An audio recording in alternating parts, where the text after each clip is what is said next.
Isang mapagpalang araw mga ka-Berks. Ito po muli si Magnanimous Runner 511. At ngayon po samahan niyo ako sa isa na namang adventure na kung saan bibisitahin natin ang Divisoria. Okay? Pero bago ang lahat, nais ko po kayong imbitahan na i-subscribe ang ating channel at i-click ang bell button para ma-notify kayo sa ating mga bagong updates.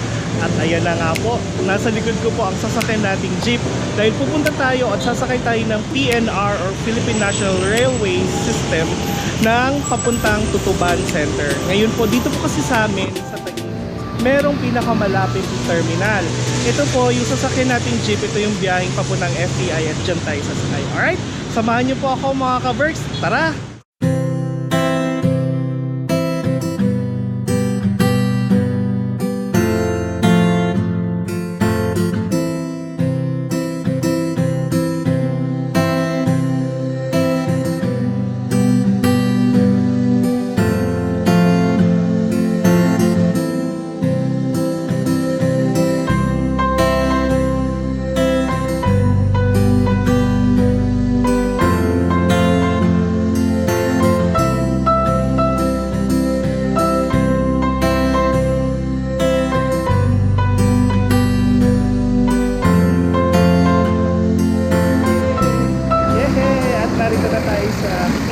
Station po.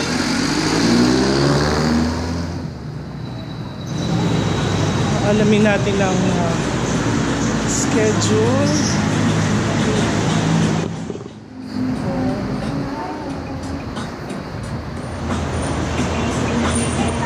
7:34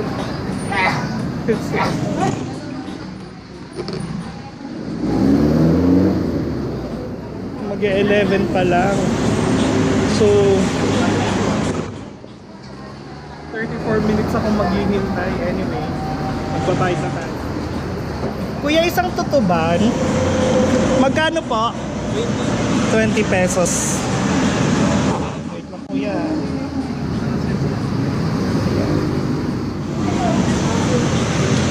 Hello po. Hello po. Punta po akong Divisoria. Thank you, kuya.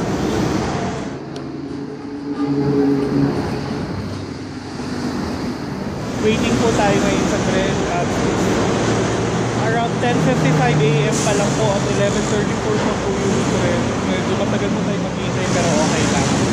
Pag may tiyaga, may nilaga.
station of PNR.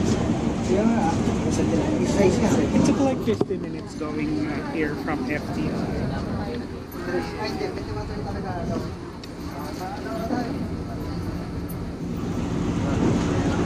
Tutuban po, tutuban. Paki-double check na lang po yung mga personal yung gamit. Tutuban po. Thank you, kuya. Sige po.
Finally, nakarating din po tayo sa Tutuban Station ng PNR, which is the Philippine National Railways.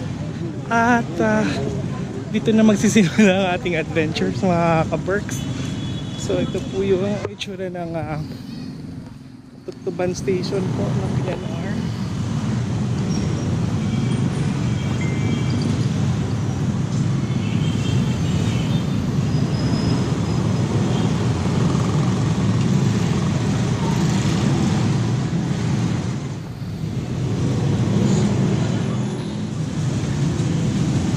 At ayun na nga mga ka-Berks, nakarating na po tayo dito sa ating mission o adventure. At nasa likod ko yung Tutuban Center na kung saan dito tayo magsisimulang mag-check kung ano nga ba ang update sa ating naririnig na trending balita sa paglinis po ng Manila City. Alright, so tara na, samahan niyo po ako.